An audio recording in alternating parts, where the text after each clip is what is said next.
Aku juga kepikirannya sih pengennya kayak kolaborasi gitu. Jadi memang ngajak nanti rekaman di tempatku gitu, terus nanti aku bantu distribusikan gitu. Dan itu aku nggak mau ada biaya, jadi bebas biaya di situ.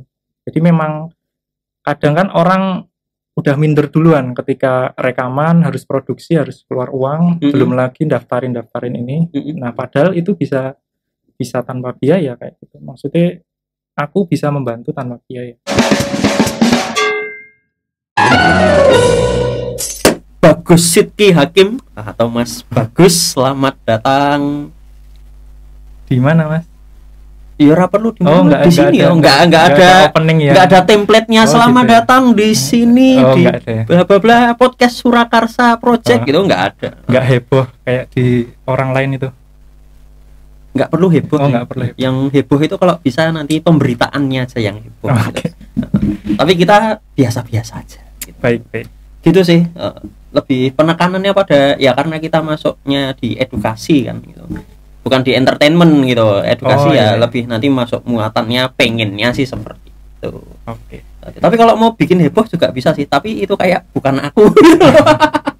Mas Eri heboh. Nah, iya heboh nek wis kenal. Nek urung ya biasa wae. Oke. Tapi saya cuma butuh ketemu 2 kali aja. Asik. Oke, Dim. Nah, Bagus ini 2014 ya kita ketemu pertama kali. Pak. Pak dosen loh. Dulu kan zamanku manggilnya masih Mas semua ya. Mas semua. Tapi sekarang kan Pak gitu. Sekarang tuh luar biasa mahasiswa itu. Nah, sing lucu adalah tadi ketika Tik sama Mbak Asti itu sempat ngobrol juga. Jadi ketika aku sampai tahun 2014 angkatanmu, itu masih Mas. 2015 sebagian sudah ada yang mulai Pak. Oke. Tapi 2016 sebagian besar Mas. Nek 2015 sih kaya Pak lebih akeh gitu, lebih banyak yang manggil Pak gitu. Oke. Tapi kemudian di tahun 2017 hampir semua Pak.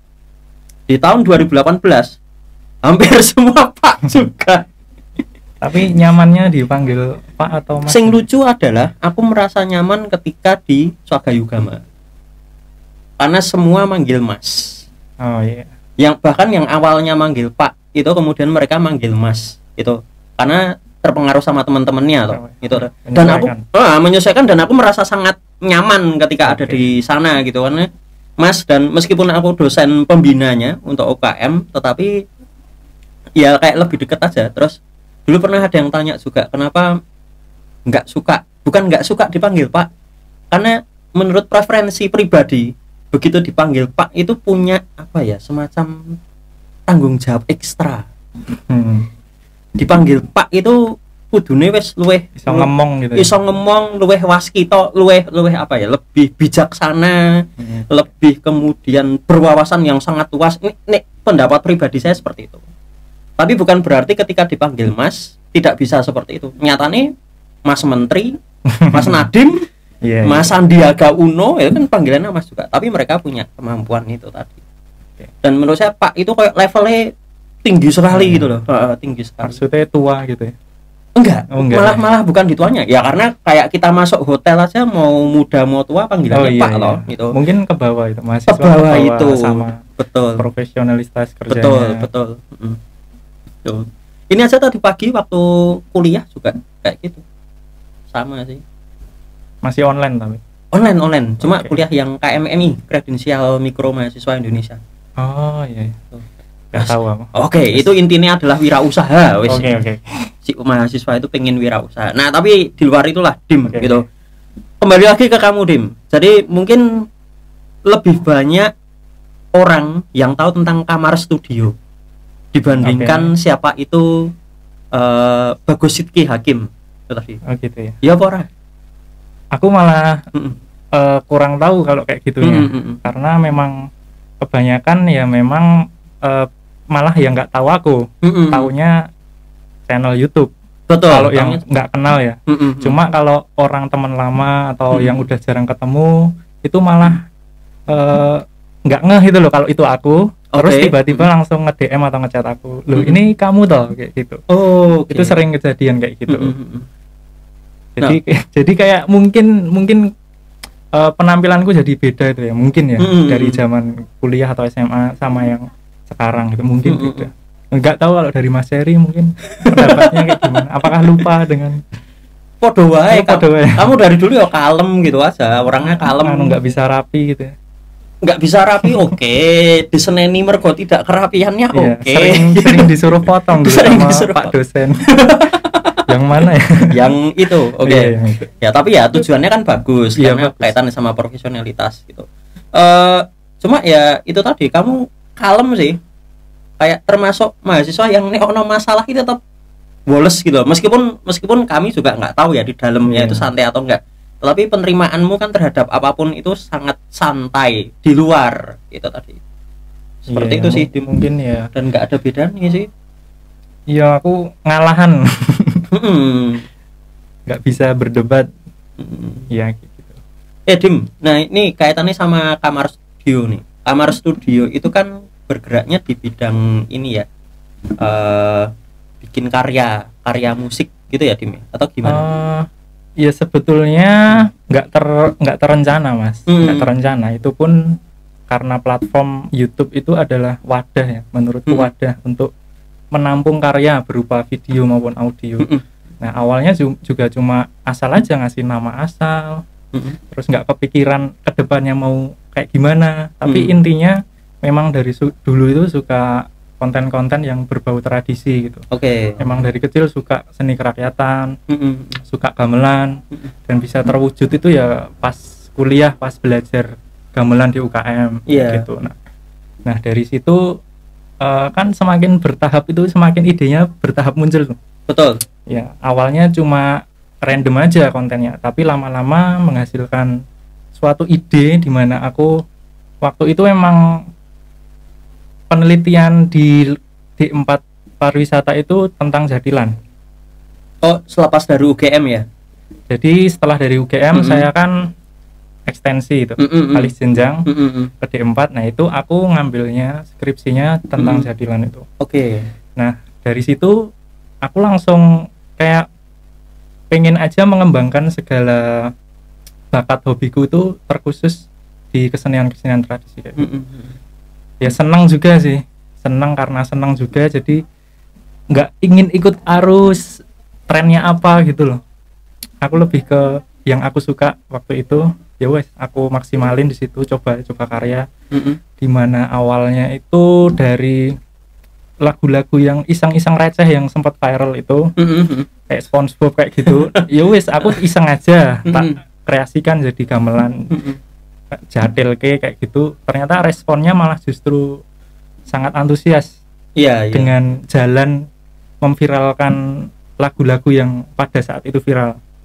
Nah setelah itu baru bertahap banyak yang minta ke arah lagu-lagu aransemen yang sama dengan yang pernah aku viralin itu, dan berlanjut sampai sekarang. Nah itu nggak terkonsep awalnya, jadi ngalir aja. Aku juga nggak menyangka. Awalannya memang bukan untuk diviralkan ya, tapi memang karena kamu seneng aja. Seneng. Kebetulan emang pas lagi rame waktu itu. Nah terus aku ya wes aku bikin di versiku gitu. Waktu itu masih belum belum kasih watermark dan sebagainya. Jadi tersebar banyakan. Dan banyak yang re-upload juga kayak gitu, dan banyak yang lapor juga ini karya siapa gitu. Nah ujung-ujungnya ya setelah pada nemu channel aslinya gitu ya, terus pada request minta terus bikinkan ini, ya wes keterusan sampai sekarang. Ini kan kalau tak lihat nih 1 tahun yang lalu Kamar Studio upload SpongeBob versi jatilan. Turonggo Bekso Bikini Bottom ya. Namanya memang nyeleneh ya, Turonggo Bekso Bikini Bottom, tapi itu viral sampai 2 juta viewsnya tahun lalu itu tadi. Nah itu kemudian berangkatnya dari situ, orang-orang minta gitu. Kalau di genre musik itu ya dari situ mulai, tapi sebelumnya aku pernah juga bikin konten yang genre itu, cuma nggak serame yang ketika pakai lagu yang lagi populer waktu itu. Gitu sih. Mungkin jalannya orang bisa kenal itu gara-gara kita mengerjakan suatu karya di mana di saat itu banyak yang suka dulu karyanya. Baru kita kreasikan setelahnya. Itu sih. Buat mancing gitu. Bener sih. Kayak mancingnya kayak gitu. Nah ini asik nih Dim, terkait sama watermark tadi yang kemudian banyak orang re-upload, terus ada laporan-laporan. Kamu pada akhirnya kan lanjut terus untuk bikin musiknya gitu ya, Dim ya. Isi waktu. Oke, tapi itu terus dikasih watermark nggak? Awal-awal masih belum sih, masih ya wis asal bikin aja. Kan cover juga. bikin upload request, bikin upload kayak gitu. Terus lama-lama memang dampaknya itu nggak sekedar ke aku sendiri. Jadi yang dirugikan itu bisa dari segi pencipta lagunya. Karena ketika ada yang mencuri konten di lagu orang, meskipun dari channel saya dan di lagu itu belum saya, istilahnya lagunya belum didaftarkan di publisher ataupun didistribusikan di platform musik digital.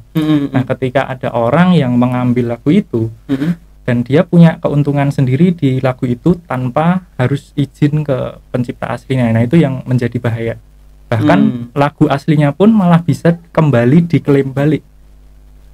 Jadi kebalik gitu loh. Jadi orang-orang yang lebih tahu dulu tentang sistem klaim-klaim di YouTube atau klaim di musik-musik itu. Nah, aku sempat kejadian juga ada konten yang dicuri dan didaftarkan di platform musik. Nah, itu kan yang dirugikan bukan cuma saya. Kalau saya pun sebetulnya nggak begitu dipermasalahkan. Cuma pemilik asli lagunya, pencipta lagunya itu yang bisa dirugikan. Gitu. Kamu baru sadar pentingnya itu. Makanya perjalanannya lumayan panjang kan. Setahun itu kan masih ya iseng-iseng gitu loh. Tapi lama-lama juga tahu sendiri bahwa aset digital, kalau kita mengupload segala hal di digital, kalau nggak kita daftarkan atau nggak kita minta perlindungan di lembaga-lembaga yang memang seharusnya kita minta, nah itu dampaknya ya bisa jangka panjang itu, karena mereka dapat uang dari royalti musik itu, yang pencuri-pencuri konten itu ya seumur hidup mereka akan dapat ketika kita nggak melaporkan itu.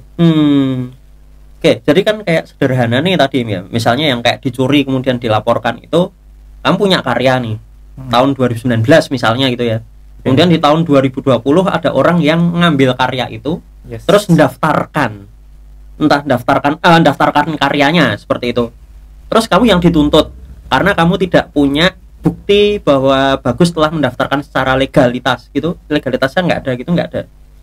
Makanya kelemahan era digital tuh justru kayak gitu, semakin praktis orang buat mengakses apapun yang kita punya ketika udah kita upload.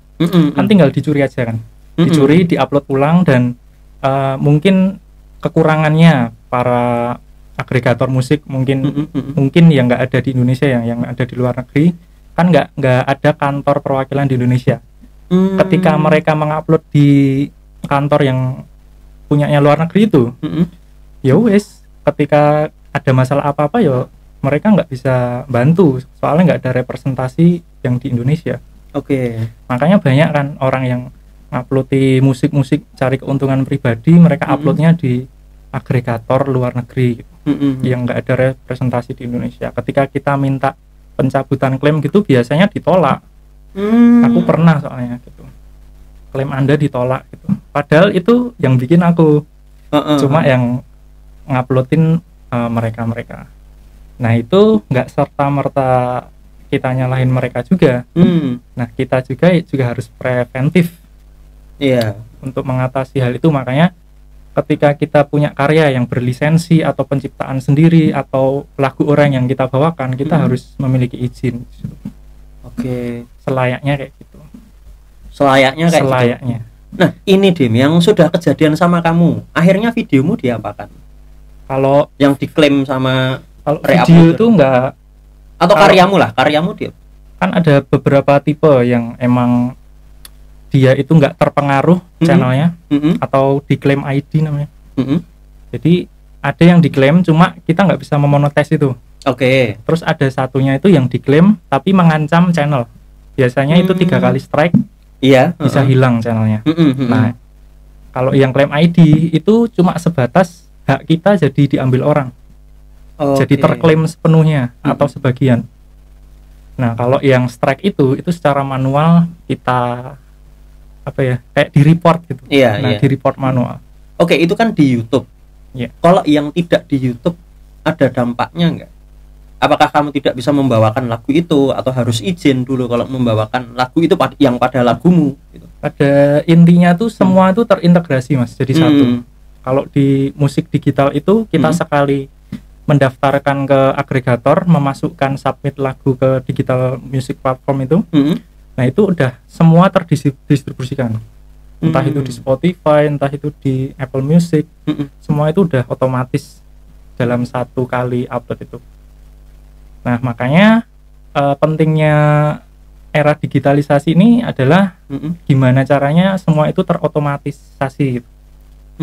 Jadi kita nggak perlu ribet ngurusi yang di YouTube, di apa. Kita cukup melewati sebuah distributor musik atau agregator itu, dan kita sudah punya istilahnya agen perantara antara yang punya karya dengan yang platform-platformnya itu. Kita ada perantara di situ, makanya dimudahkan untuk melacak siapa yang mencuri, siapa yang apa. Ketika kita ada masalah, ini mencuri, nah kita bisa lapornya ke distributor musik itu. Dari ini ada, nanti bisa dibantu untuk dicabut klaimnya. Nah itu. Tapi kalau sudah terlambat, nah itu masih bisa sebetulnya. Cuma tergantung dari pihak. Makanya susahnya gini, kadang kita nggak tahu siapa yang upload, nggak bisa terlacak. Kan kalau tahu yang upload kita bisa menghubungi, kita bisa ya sengketakan secara kekeluargaan dulu sebelum ke pencabutan klaim secara strike dan sebagainya. Nah kadang kan orang kan ngupload nggak pakai nama sendiri Mas, dia pakai nama, kadang ada yang pakai nama artis lain misal, gitu kan, kita kan jadi nggak tahu kan ini siapa yang upload. Ya makanya itu susahnya kayak gitu kalau pencuri yang kurang bertanggung jawab. Emang ada pencuri yang bertanggung jawab? Mungkin ada ya. Pencuri yang ngaku itu yang kayaknya yang bertanggung jawab. Kayak Robin Hood gitu ya, pencuri bertanggung jawab. Yang ngaku. Siap. Ngomongin soal yang hak cipta dan itu emang cukup panjang banget sebetulnya, karena aku pribadi juga masih belajar sistemnya. Karena kan aku juga bikin label ini, label sendiri. Jadi Kamar Studios itu arahnya aku jadiin label untuk membantu para seniman-seniman daerah, untuk para musik-musik yang kurang populer gitu loh, yang kurang umum ketika didengarkan di Spotify, di apa kayak gitu. Aku ingin membantu mendistribusikannya. Ya kayak musik jadilan gitu. Apakah pernah musik jadilan bisa sepopuler musik-musik pop yang zaman sekarang, EDM yang zaman sekarang? Kan kayaknya masih kurang terdengar kan. Ya, kalaupun ada cuma beberapa termasuk punyamu, sedikit sekali. Nah itu salah satu upaya biar bisa naik ke situ, ya kita memasukkannya ke platform-platform musik itu supaya bisa masuklah di genre pop Jawa, genre yang bisa didengarkan lebih banyak orang. Tapi menurutku ya Dim ya, ini menurutku secara pribadi ya, tahun saya lupa, jadi ada kakak kelasmu juga gitu pernah menarikan suatu tarian di Semarang gitu ya. Tapi yang marah orang Jogja karena merasa bahwa itu adalah karyanya dan tidak izin. Itu yang di Jogja yang karena katanya sih pembuat tariannya itu kemudian ditarikan sendiri tanpa izin itu tadi. Tapi secara bukti juga nggak ada kemudian legalitasnya karena belum didaftarkan. Nah, menurutku pribadi apa ya, kok kayak seni tradisi itu orang-orangnya kurang memperhatikan masalah kekayaan intelektual, terutama masalah pendaftaran gitu. Jadi kayak wis lah karyaku dinggo ya udah dipakai aja gitu, bukan terus yang ini tak daftarkan kemudian nanti setelah didaftarkan kalau ada orang yang memakai harus izin dulu bla bla bla seperti itu. Karena mungkin rasanya kayak apa ya, sudah seni tradisi itu sing akses juga tidak sebanyak yang seni populer seperti itu. Tapi juga ketika dibatasi nanti ada kekhawatiran malah tidak tersebar. Gimana Dim nih menurutmu? Ya itu sebetulnya udah masalah dari cukup lama sih Mas, yang kayak gitu. Makanya aku pribadi punya cara untuk membuat sebuah wadah itu. Wadah label. Kalau di aku lebih fokus ke audio. Jadi musik-musik, para pemusik, musisi daerah yang punya lagu, punya karya, ketika udah didokumentasikan secara digital jadi album ataupun single, nah itu ya udah sejak awal langsung didaftarkan aja. Kalau pencipta langsung didaftarkan ke publishernya, itu untuk melindungi hak-haknya ketika dibawakan siapapun, jadi lebih enak, royaltinya akan masuk ke sang pencipta dan juga dimasukkan ke agregator musik. Agar musik-musiknya ketika dicuri dan diupload ulang itu sudah terdeteksi otomatis. Nah, cara melawannya ya dengan sistem kayak gitu Mas, kalau di era digital kayak gini. Kita kalau mau marah-marah ke yang membawakan tari itu misal, yo nggak akan selesai karena nggak ada hukum yang melindungi. Kita belum daftarkan gitu. Kita punya karya tari, ya kalau sekarang cara mencegahnya itu ya dengan mendaftarkan ke penciptaan itu, ke hak intelektual ya.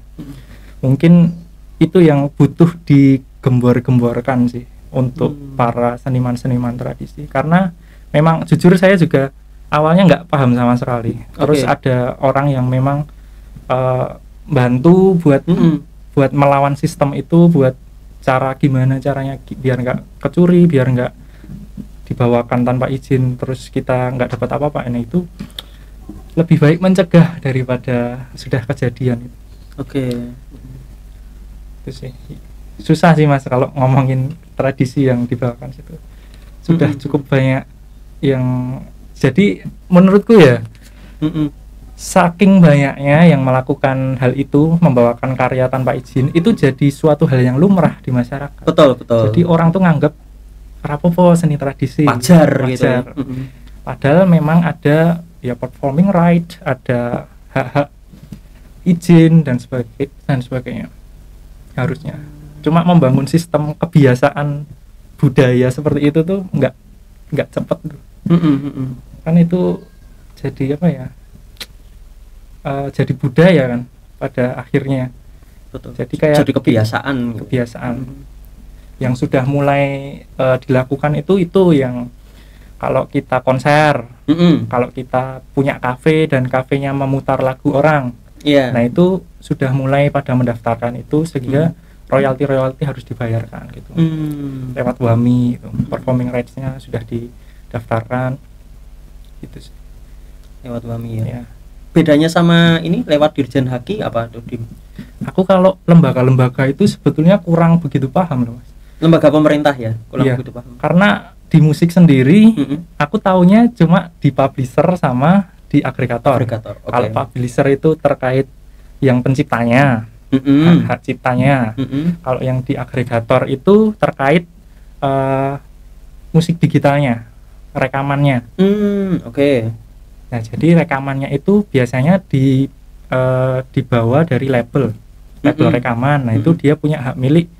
Kalau dulu istilahnya kasetnya, nah itu hak miliknya label. Tapi kalau hasil karya ciptanya milik sang pencipta. Gitu. Jadi ada dua kubu di situ. Satu menyelamatkan hasil penciptaan, satu menyelamatkan hasil karyanya. Hasil apa itu? Ya aset digitalnya. Ini Dim, menyelamatkan aset digitalnya ya. Itu yang diselamatkan apa? Berarti kalau mendaftarkan itu lengkap sak notasinya atau hanya hasil rekaman digitalnya? Kalau kemarin saya pernah itu bantu masukin itu, yang jelas data lengkap, rekening, terus daftar lagu. Jadi syaratnya memang harus ada lagu yang terdistribusikan. Maksudnya tersubmit, terupload minimal di YouTube lah. Jadi ada lagunya seperti itu, didaftarkan, baru bisa mendaftarkan dengan data-data ya kayak KTP, NPWP, nomor rekening dan sebagainya. Sebetulnya simpel banget Mas, mudah banget. Cuma kadang orang itu nggak tahu caranya, nggak tahu aksesnya, jadi mereka bingung. Nah makanya aku pengen bantu orang yang kayak gitu. Kayak lagu-lagu gending-gending karawitan kan sebetulnya juga layak didaftarkan, harus didaftarkan. Supaya seni tradisi kita juga semakin mumbul, semakin terdengar di platform-platform digital. Siapa tahu juga bisa masuk ke billboardnya apa itu, balihonya Times Square juga. Lagu tradisi. Bisa jadi. Yang belum lama ini beberapa kali muncul terus ya Times Square. Oke. Tapi ini Dim, untuk efeknya apa sih sebenarnya mendaftarkan itu? Ya, hak kita terselamatkan. Oke, selain itu ketika kita sudah meninggal pun haknya masih bisa, jadi masih terselamatkan sampai ke anak cucu juga. Istilahnya kayak apa ya, itu tuh sebetulnya bisa menjadi passive income juga. Ketika kita bikin karya, contoh musik, didaftarin ke publisher, ketika ada yang ngover misal, itu tanpa izin pun uang itu otomatis akan terbagi di situ. Tanpa kita harus ngeklaim manual, itu akan terbagi di situ. Canggihnya di situ. Kalau ketahuan apa? Kalau cover sekarang udah pasti ketahuan. Oke. Karena pengalaman saya pribadi memang banyak juga kok yang terklaim gitu. Meskipun secara lisan udah boleh dibawakan, meskipun kayak gitu, tapi tetap secara sistem karena semakin canggih sekarang. Nah gitu.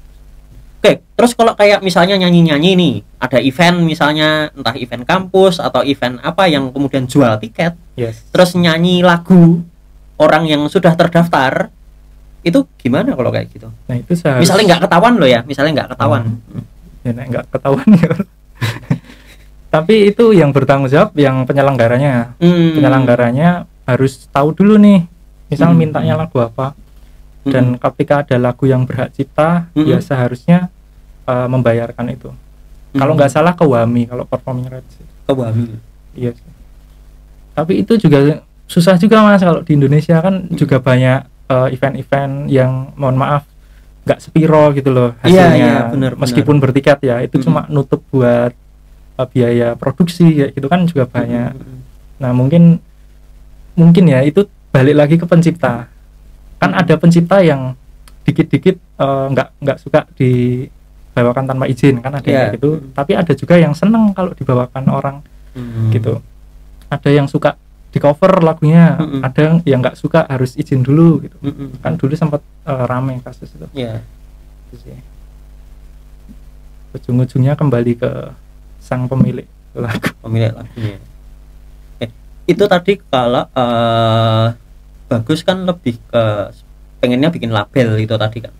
Nah kalau labelnya belum ada, agregator itu daftarkan ke agregatornya gimana kalau belum itu? Jadi label kerjasama Mas.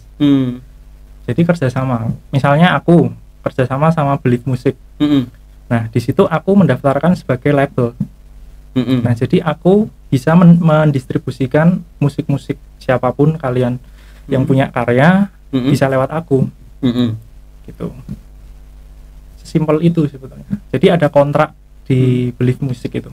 Oke, nah pertanyaannya gini, label itu sebenarnya terdaftar atau enggak? Nah label itu kan sebetulnya gampangnya itu adalah tempat rekamannya gitu. Kalau di tempatku wadahnya gitu kan? Iya, jadi nanti yang memegang lagunya itu dari bawah, di bawah label itu. Gitu. Nah lewat label itu nanti baru yang aku masukin ke musik-musik digital itu, platform musik digital itu. Berarti label itu nggak harus terdaftar? Terdaftar maksudnya perusahaan gitu? Ya misalnya berupa CV atau berupa PT gitu untuk label itu. Kalau aku daftarinnya pakai atas nama pribadiku, NPWP pribadi. Ya. Cuma kalau mungkin nanti ketika udah penghasilannya ada minimalnya, kalau nggak salah bikin PT ada hitung-hitungannya gitu. Iya. Ada kantornya juga, ada ini juga, arahnya ke depannya juga pengennya kayak gitu sih. Tetap ada orientasinya ke situ. Cuma kan bertahap. Nggak pengen langsung karena aku pribadi menganggap di musik ini masih banyak idealisme dariku di sini. Masih aku hanya mengerjakan yang aku suka gitu. Itu yang ya bisa itu bisa menjadi hal yang buruk dan jadi hal yang baik sih. Iya. Belum sepenuhnya pengen jadi industri sebetulnya. Belum sepenuhnya. Kalau dari apa? Dari artis-artis atau dari seniman tradisi seperti itu sudah banyak juga yang gabung ke labelnya. Karena ini sebetulnya belum jalan, masih aku sendiri. Maksudnya masih karya aku sendiri yang tak. Jadi cuma baru lingkup dari temen, belum aku publikasikan. Oke. Gitu sih. Aku juga kepikirannya sih pengennya kayak kolaborasi gitu, Mas. Jadi memang ngajak nanti rekaman di tempatku gitu, terus nanti aku bantu distribusikan gitu. Dan itu aku nggak mau ada biaya, jadi bebas biaya di situ. Jadi memang kadang kan orang udah minder duluan ketika rekaman, harus produksi, harus keluar uang, belum lagi daftarin ini. Nah padahal itu bisa tanpa biaya kayak gitu. Maksudnya aku bisa membantu tanpa biaya. Tapi karyanya full dari karya mereka sepenuhnya, atau dari kamu tapi mereka yang membawakan? Nah itu bisa dua-duanya. Bisa dari aku, bisa dari mereka punya karya, terus bisa juga nanti artisnya juga nyari siapa. Terus kemarin juga baru produksi, cuma belum selesai Mas karena COVID. Saya kena COVID, jadi tertunda. Udah siap beberapa lagu gitu, udah siap jadi album, tinggal produksi sama video klip, tinggal daftarkan. Ya udah, sistemnya simple sebetulnya. Sakjane simple. Cuma apa? Waktunya. Cuma karena keadaannya belum memungkinkan. Kahanan itu memang. Iya.